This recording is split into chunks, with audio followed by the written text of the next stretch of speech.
PM Shukla ji, 2024 करीब आया, मध्य प्रदेश, राजस्थान, छत्तीसगढ़, 4 राज्यों के, तेलंगाना में भी होना, राज्यों के चुनाव आए, तो पीएम को और बीजेपी को पसमानदा मुसलमान क्यों याद आए? क्या वजह? भारतीय जनता पार्टी का तो दर्शन ही अंत्योदय है। और जब आप कहते हैं कि मुसलमान पिछड़ा हुआ है, और आप सच्चर कमीशन की रिपोर्ट में भी कहते हैं कि मुसलमान इस देश का दलितों से भी पिछड़ा हुआ है। हाँ। अब अगर मुसलमानों में भी 85% पसमानदा सबसे पिछड़ा हुआ है, तो सबका साथ, सबका विकास, सबका विश्वास, सबका प्रयास में हमें सबसे पहले किसका विश्वास अर्जित करना चाहिए? सबसे पहले हमने किसका विकास करना चाहिए? सबसे अधिक हमने किसके लिए प्रयास करना चाहिए? तो निश्चित तौर पर पसमानदा के लिए करना चाहिए। एक सवाल है सर, हिंदुओं को कहते हैं कि जाति भूलिए, धर्म को याद कीजिए, सब एकजुट हो जाइए, और मुसलमानों को कह रहे हैं कि जाति देखिए अपना। अच्छा, जहां जाति होनी ही नहीं चाहिए थी, अल्लामा इकबाल कह रहे थे, एक ही सब में खड़े हो गए महमूदो अयाज, न कोई रहा बंदा न कोई बंदा नवाज। और आप जो हैं 85% पसमानदा को उसका हक भी नहीं देंगे। 400 में से सिर्फ जो है कितने चुनकर आज तक आए हैं, तो 60, जबकि होना चाहिए था 320 कम से कम उनके अधिकार के अनुसार। तो जिनको कुचला है उनको न्याय नहीं मिलना चाहिए। आपने कुचला है अखिलेश जी, इसीलिए वो न्याय दिलाने आए हैं, और वो कह रहे हैं कि पीछे रह गए हैं, जबकि 85% पसमानदा मुस्लिम है। जी, 9 साल तक तो सिर्फ मित्र याद आए। अब जो है, जब पता लग गया कि झोला उठाने का समय आ गया है, तो अब अपना इधर उधर प्रयास करता है। दिख रहे हैं जैसे डूबता व्यक्ति तिनके का सहारा ढूंढता है, उसी प्रकार से नाना प्रकार के सहारों की खोज में लगे हैं हमारे आदरणीय प्रधानमंत्री जी। अब पसमानदा याद आ रहे हैं, तो तरह तरह के याद आएंगे। साल भर देखिएगा ऐसे ऐसे चीजें ले आएंगे और बताएंगे कि हमें इनके लिए करना है। इनके मंत्रिमंडल में है कोई मुस्लिम मंत्री भारत सरकार में?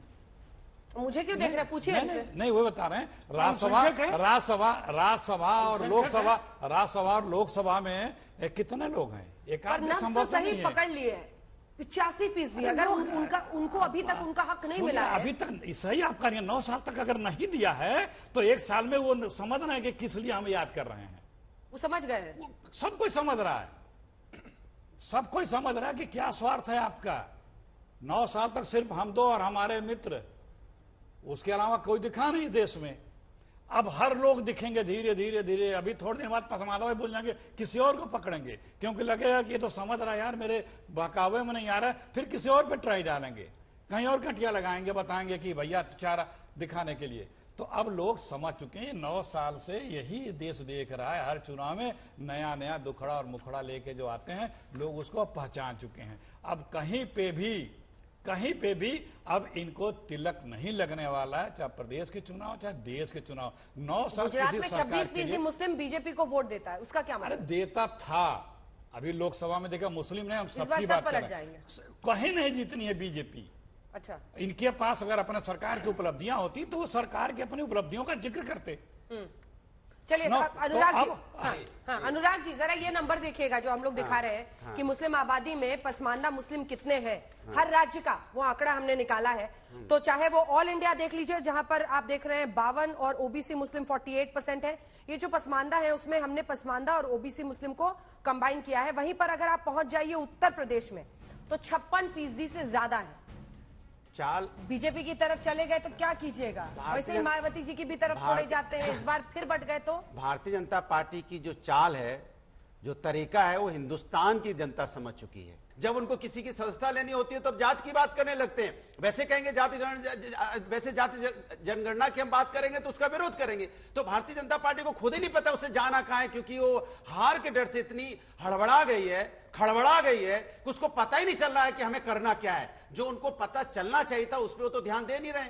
उनको ध्यान देना चाहिए था कि देश की जनता किस बात से परेशान है। देश की जनता आजकल किस बात से परेशान है पता? ये दिखाई दे रहा है आपको, ये देख पा रहे हैं ना शुक्ला जी, देख रहे हैं ना, ये कितना है? 100 रुपए पार कर गया ये टमाटर। ये टमाटर आपको हराएगा 2024 में, चिंता मत कीजिए। ये टमाटर जो आपने 120 रुपए से 120 रुपए जो हुआ है ना, ये आपको आईना दिखा रहा है। ये है महंगाई देश की, कि किस तरह से महंगाई आपने देश में बढ़ाई है कि टमाटर तक 120 रुपए हो गया है। कमाल है भाई। अच्छा, टमाटर वो दिखा रहे हैं आपको, आपके सलाद में आजकल टमाटर है या गायब हो गया? मिस्टर सलाद शुक्ला में भी, देश की सलाद में भी है, लेकिन इनको टमाटर और अंडा लेके जो है आपके घर आ रहा है बार बार टमाटर? जनता निश्चित तौर पर भारत में सब जगह आ रहा है। और मानसून के समय आज से नहीं, मैं 1990 से देख रहा हूँ, बरसात में सब्जियां महंगी होती है। अच्छा, सेंचुरी ये नई बात क्या कितने है? चीजों की सेंचुरी नई बात मरवाइएगा? क्या है? हाँ। चलिए एक नई- बार नई संजय जी बात से ले क्या लें। है? संजय जी, क्या बीजेपी अगर पसमानदा मुस्लिम, खुद प्रधानमंत्री नरेंद्र मोदी बोल रहे हैं, क्या मुस्लिम मतदाता अगर वो पसमानदा और टारगेट करे उसी के साथ ओबी मुसलमान को, क्या वो बीजेपी को वोट दे देगा 24 में? इस बात का अनुमान लगाना तो बहुत मुश्किल है अंजना जी कि 2024 में वोट दे देगा या नहीं देगा, लेकिन आपने कई चुनाव के आंकड़े पेश किए, उससे स्पष्ट है कि बीजेपी को तकरीबन 7-8% मुस्लिम वोट मिलता रहा है, कभी 7 कभी 8। तो इतना तो मुझे लगता है कि आने वाले चुनाव में 2024 के चुनाव में भी ये आंकड़ा तो बरकरार रहेगा। बहुत नीचे जाता वो मुझे नहीं दिख रहा, लेकिन तमाम कोशिशों के बावजूद मुझे नहीं लगता कि बीजेपी मुस्लिम मतदाताओं में अपनी कोई पैठ बना पाएगी। नहीं बना पाएगी। फिर प्रेम शुक्ला जी काहे का इतना मेहनत कर रहे हैं? देखिए, हम लोग तो हर किसी का विकास करना चाहते हैं ना। हम तुष्टीकरण की राजनीति नहीं करते हैं, हम जातियों को बांटने की राजनीति नहीं करते हैं, हम विकास की राजनीति करते हैं, हम सबके विश्वास की राजनीति करते हैं। हमारा ये नहीं है कि अगर जो है इस इलाके में हमको वोट नहीं मिला तो उस इलाके को फंड ना दे, ये व्यवस्था नहीं करती भारतीय जनता पार्टी। भारतीय जनता पार्टी समग्र देश का व्यापक विकास की पक्षधर है और जो सबसे पिछड़ा हुआ है उसके विकास के लिए कटिबद्ध है।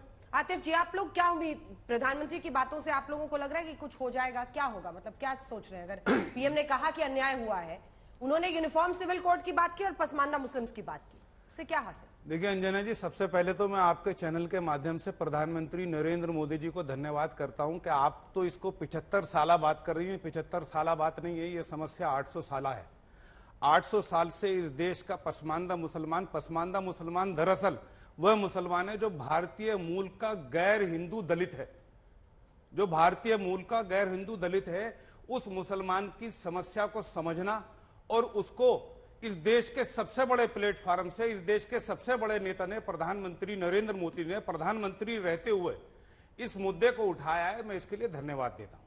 और देखिए, मैं यहां पर चर्चा कर सकता हूं 1947 से पहले का भी, लेकिन 1947 से पहले की करने की कोई आवश्यकता नहीं है। लेकिन आजाद हिंदुस्तान में, 75 साल हिंदुस्तान में जब जब पसमानदा मुसलमानों के हितों की बात हुई है, उनके राजनीतिक और उनके सामाजिक और उनके आर्थिक हिस्सेदारी की बात हुई है, तब तब उनको टमाटर में उलझा दिया गया है, तब तब उनको जो है बाबरी मस्जिद में उलझा दिया गया है, तब तब उनको जो है शाबानों में उलझा दिया गया है। टमाटर आपके मैं टमाटर पर देखिए, मेरी बात सुन लीजिए पहले। मैं अपनी बात कह देता हूं। जब जब हमारी आपके, अभी आपने बताया इस चैनल पे कि 400 सांसद बने हैं, आबादी हम लोगों की 85% है, हम लोगों की हिस्सेदारी 60 सांसद। अब मैं आपको एक उदाहरण देता हूं। 2022 में उत्तर प्रदेश के चुनाव में समाजवादी पार्टी को 125 सीटें जीती हैं विधानसभा में, और वो 125 सीटें वो हैं, मैं इस मंच से कह रहा हूं, बिल्कुल शुक्ला जी भी खड़े हुए हैं यहां पर, हिंदुस्तान के इतिहास में पहली बार मुसलमानों ने इतना एकजुट होकर समाजवादी पार्टी को वोट दिया, इतना कभी नहीं दिया। पूरे उत्तर प्रदेश में एक तरफा वोट मुसलमानों ने समाजवादी पार्टी को दे दिया, और इतना एक तरफा दिखलाया कि जो बहुजन समाज पार्टी से या कांग्रेस पार्टी से या किसी और पार्टी से कोई पुराना जीता हुआ विधायक चुनाव लड़ गया तो उसको 500 और 1000 वोटों में निपटा दिया। परिवार के लोगों ने वोट नहीं दिया। उसके बाद समाजवादी पार्टी इस स्थिति में पहुंची कि समाजवादी पार्टी राज्यसभा में 3 सांसद पहुंचा सकती थी। एक सांसद किसको पहुंचाया? एक सांसद पहुंचाया कपिल सिब्बल, एक सांसद पहुंचाया जयंत चौधरी, और एक सांसद पहुंचाया उसी 15% अशराफ में से। जबकि आपने खुद अपने चैनल में से बताया कि यहां पर उत्तर प्रदेश में सबसे ज्यादा पसमानदाओं की आबादी, आपको 125 सीटों तक पहुंचाने में सबसे बड़ी भूमिका उन पसमानदा मुसलमानों के वोटों की, लेकिन आपने उनको, उनमें से एक भी आदमी नहीं मिला। उनकी शिकायत चूंकि भदौरिया असल जी में से, तो हम भदौरिया नहीं, जी, मेरी भदौरिया जी से नहीं है, उनको भी मेरी टमाटर हर दिखा उस देंगे। सो कॉल्ड सेकुलर पार्टी से शिकायत है कि जब हम अपने हिस्से की बात करते हैं, जब हम राजनीति, आप भारतीय जनता पार्टी पर आरोप लगा रहे हैं उत्तर प्रदेश में वोट दिया कि नहीं दिया। एक पसमानदा मुसलमान दानिश आजाद अंसारी को मंत्री बनाया ना, उत्तर प्रदेश में वोट दिया कि नहीं दिया। अशफाक सैफी को अल्पसंख्यक आयोग का, एक लोहार बड़ी समाज के एक व्यक्ति को अल्पसंख्यक आयोग का चेयरमैन बनाया ना। आप पार्लियामेंट में हमारे सदस्य की बात कर रहे हैं, राज्यसभा गुलाम अली खटाना, अति पसमानदा मुसलमान को एक वहां से जम्मू कश्मीर से उठाया, राज्यसभा भेज दिया ना। आप बताइए, आपको वोट देते हैं, आपने कितने भेजे?